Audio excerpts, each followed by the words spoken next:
To the idea approach. The idea approach is a technique that my students and I have been working on for the past 4 or 5 years. It's a very logical and emotional approach to understanding how to act a bit of text, either in a monologue or a scene. And basically, what we've discovered is it helps organize the text in a way to understand the character's ideas matched with your intentions for the actor. So, the first question you probably have is, what is an idea? It's a great question, and it's actually really hard to define. Um, we've I've had a hard time defining it over the years, but basically, if you look up in the dictionary, an idea from the Webster Dictionary is a formulated thought or opinion, and I really love this word here, formulated. It's a formulated thought or opinion. It's basically organizing the ideas of the text in a way that you can perform them. And you'll understand the idea as you continue to go through the process. So the next question is, you may be asking, not what, but how to find your ideas. Another great question. And there's two ways that can help you find your ideas.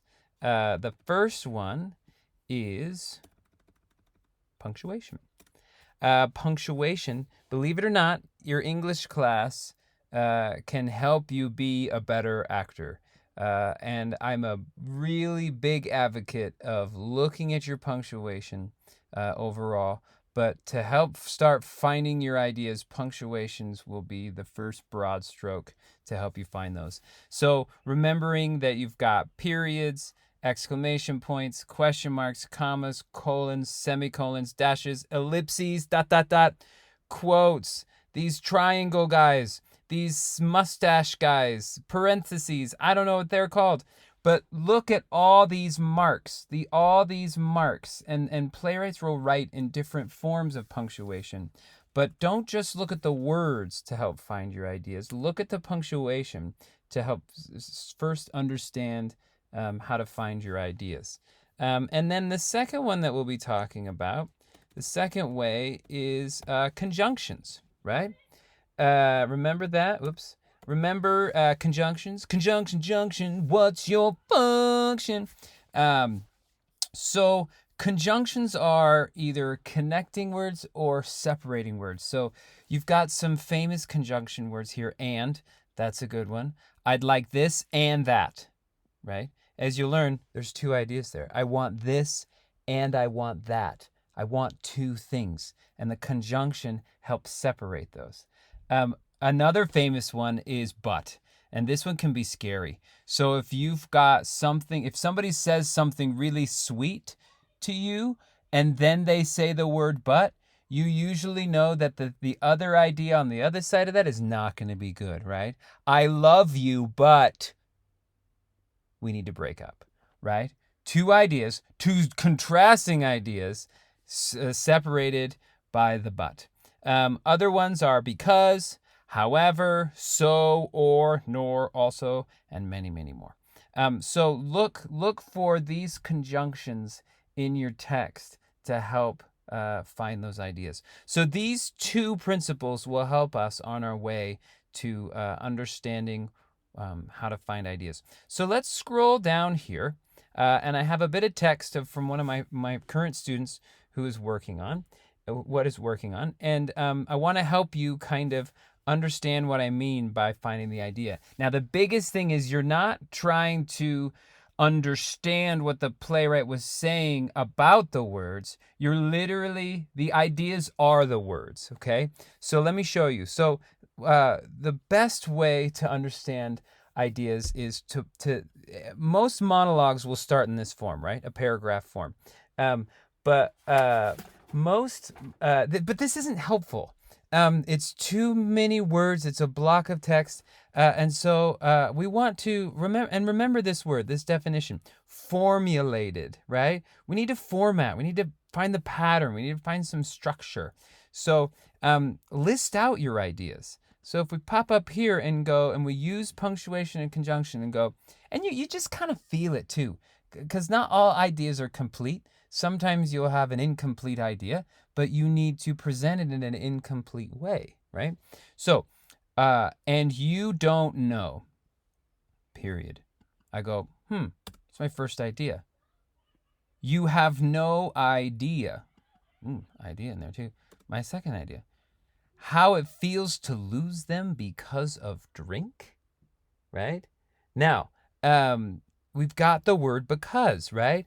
How it feels to lose them because of drink. Now, this because could go back and forth. You could say, you know what, I want that to be its own idea. And I want it to go, how it feels to lose them because of drink, right? And when I was working with the student, I believe he did have this as one idea, but we kept working on it and we go, you know what, I think it's going to be more powerful if we honor this conjunction because and separate it instead of connecting. And so he chose to go, how it feels to lose them because of drink, right? See, it has way more weight to it. But what's great about this approach is it doesn't matter which ideas, there's no right or wrong for the ideas. It's your interpretation. But you're setting a roadmap that you need to use to help with your performance, right? Okay, let's go on a little bit. Because of drink, to have lingering feelings that convince you. So I go up to a comma, right? To have lingering feelings that convince you. I mean, maybe that could be separate, but I think let's just keep that as one. You do not deserve this woman. Period. Right. So we're up to 6 ideas so far, and you see how look at how the difference between finding these ideas here in a list and then the difference between here. This is what I hear a lot in the paragraph form. I hear a lot of students just spout out words and they don't know what the ideas are. They don't know where they take their pauses. They don't know where those hesitations are. And, talking about pauses, I don't really like the word pause anymore because it feels like you're doing nothing. I like, instead of using the pause, look at the space. Look at the space between the two ideas. And there could be a small amount of space in between an idea, but there's still 2 ideas, or it could be a bigger amount of space, right? So I'm going to stop right now.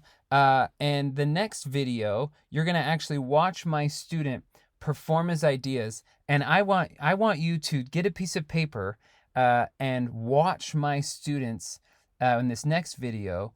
I want you to count their ideas. I want you to listen to how they're shaping the ideas and count it. And let's see how close you can hear what my student is doing. So let's go to the next stop.